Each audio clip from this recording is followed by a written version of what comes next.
Tonight, the state attorney general is making it clear openly carrying a firearm is now the law in Florida.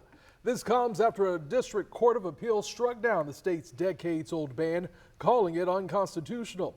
Our Sydney DeShawn spoke with Eric Friday, general counsel for Florida Carry, about what this means for gun owners and how law enforcement on the First Coast is responding.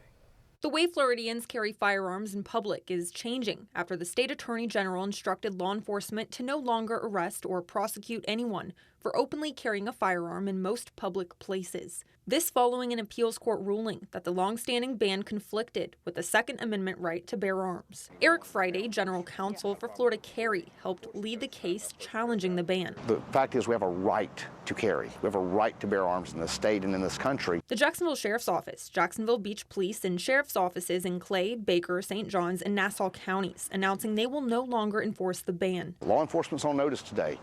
Don't harass gun owners. If you don't have a reason to stop them, leave them alone.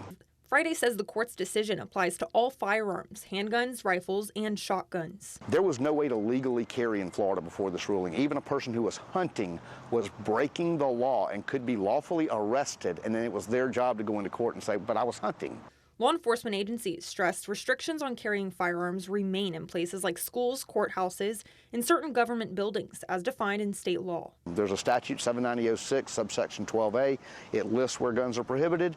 Anywhere else, people are welcome to carry in the state of Florida after this ruling. Private property owners and businesses may still bar firearms on site, but Friday says a sign alone doesn't carry legal weight. Owners must ask individuals to leave. If they want to ask a person with an openly carried or concealed carried firearm to leave, the person should do so. Failure to do so is armed trespass. It is a felony. State officials and advocates reminding gun owners that responsible behavior is still required. I would ask all gun owners to remember to behave respectfully, responsibly, and just know that we're ambassadors for the community, and it's important that we act as such. In Jacksonville, Sydney DeShawn, First Coast News, on your side.